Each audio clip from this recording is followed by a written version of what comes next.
Alors, je vais peut-être prendre quelques questions maintenant pour finir en fait sur cette conférence.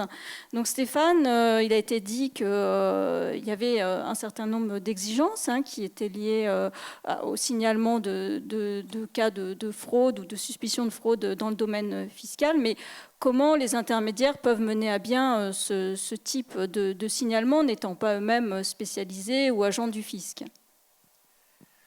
Oui, effectivement, la fraude fiscale est bien dans le champ de l'obligation de vigilance, de l'obligation de déclaration de soupçon.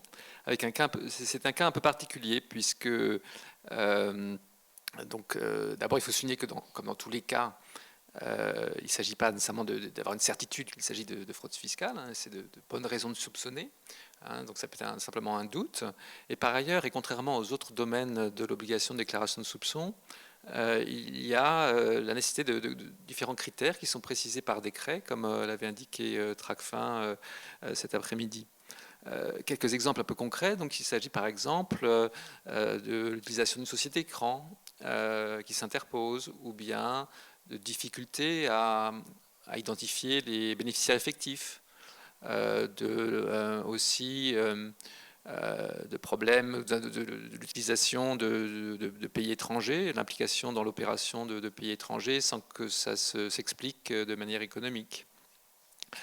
Donc tous ces des critères, une bonne quinzaine qui sont précisés par décret, cumulés avec cette soupçon de fraude fiscale, doit conduire à déclarer. Merci Stéphane. Donc aussi, il y a une autre question qui porte sur le fait d'éventuellement de dupliquer les diligences, puisqu'en cas de soupçon, les intermédiaires vont plutôt se tourner vers leurs référents au sein des compagnies d'assurance. Donc, ils ne vont pas forcément penser ou faire une déclaration de soupçon directement eux-mêmes auprès de Tracfin. Donc, est-ce que c'est vraiment utile finalement que l'assureur et l'intermédiaire sur un même sujet ou un même cas qui aurait été relevé fassent ces déclarations de soupçon tous les deux? Quelle est finalement la valeur ajoutée de l'intermédiaire dans cette déclaration de soupçon? Oui, alors c'est effectivement donc utile que l'intermédiaire et l'assureur échangent, comme ils en ont la possibilité quand il s'agit du même client, de la même opération. Et c'est une exception à la confidentialité de la déclaration de soupçon. Donc cet échange et cette coordination sont utiles. Et pourtant, il reste nécessaire d'avoir une déclaration de toutes les parties concernées. Il y a plusieurs raisons à cela.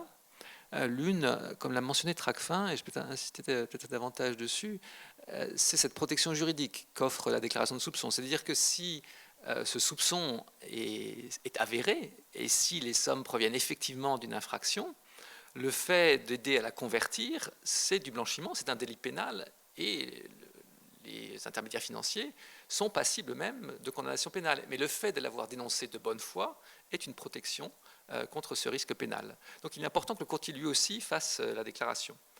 Par ailleurs, on l'avons discuté cet après-midi, le courtier peut avoir un point de vue différent sur l'opération. Il peut avoir une vue d'ensemble plus large, notamment s'il a conseillé d'autres produits qui ne sont pas nécessairement ceux que l'assureur a vendus.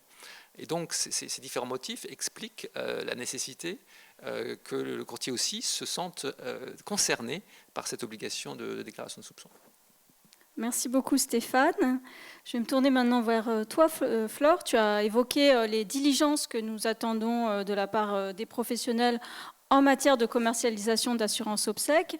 Mais maintenant, si on se tourne vers les clients, quels sont finalement les bons réflexes, les points d'attention à avoir lorsqu'on va souscrire ce type de contrat?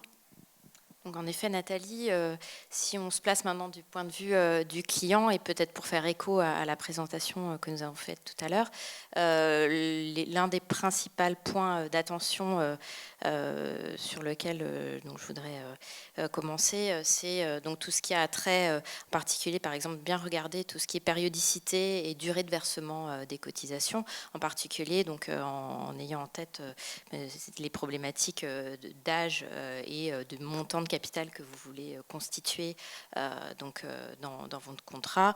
Et donc plus généralement aussi, on en a parlé de tout ce qui est trait aux frais et de ne pas hésiter justement en lien avec le courtier ou le distributeur qui est face à vous, de poser un certain nombre de questions avec donc des exemples concrets sur votre cas pour savoir exactement voilà, combien va coûter cette solution.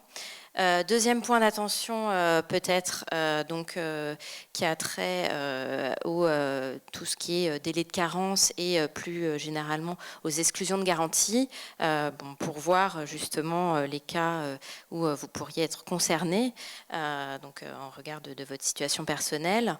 Et enfin, troisième point, donc une attention toute particulière que vous devez porter à la rédaction de la clause bénéficiaire, que ça soit la clause de premier rang, mais aussi, on l'a vu tout à l'heure, vu qu'il y a des cas où le capital peut être supérieur au coût des obsèques, donc à cette clause secondaire.